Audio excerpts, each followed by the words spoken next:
അസ്സലാമു അലൈക്കും വറഹ്മത്തുള്ളാഹി വബറകാതുഹു. പവിത്രമാക്കപ്പെട്ട മാസമായ മുഹറം മാസത്തിലാണ് ഞാനും നിങ്ങളും ഹാജരായിട്ടുള്ളത്.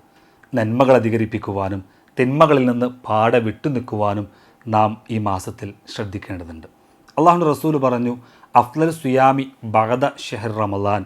മുഹറം മാസത്തിലെ നോമ്പ് എന്ന് പറയുന്നത് റമളാൻ മാസം കഴിഞ്ഞാൽ ഏറ്റവും ഇമ്പോർട്ടൻ്റ് ആയിട്ടുള്ള നോമ്പ് കൂടെയാണ്.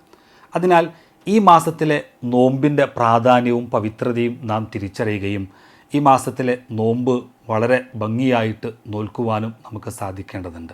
ആഷുറായിൻ്റെ പ്രത്യേകതയായിട്ട് റസൂൽ പറഞ്ഞു, ആഷുറ ദിവസത്തിൽ നാം നോമ്പനുഷ്ഠിക്കുമ്പോൾ നമ്മുടെ ചെറിയ ചെറിയ പാപങ്ങളൊക്കെ അള്ളാഹു പുറത്തു തരുമെന്ന്. അതിനാൽ കേവലം ഒരു സുന്നത്ത് നോമ്പ് എന്നതിൻ്റെ അപ്പുറത്തേക്ക് ഏറ്റവും പവിത്രമായി ഈ സുന്നത്ത് നോമ്പിനെ കാണുവാനും റമളാനു ശേഷം ഏറ്റവും പവിത്രമായിട്ട് റസൂൽ എണ്ണിപ്പറഞ്ഞ നോമ്പാണ് മുഹറം മാസത്തിലെ നോമ്പ് എന്ന് തിരിച്ചറിഞ്ഞ് നാം ആ നോമ്പ് അനുഷ്ഠിക്കുവാൻ നമുക്ക് സാധിക്കേണ്ടതുണ്ട്.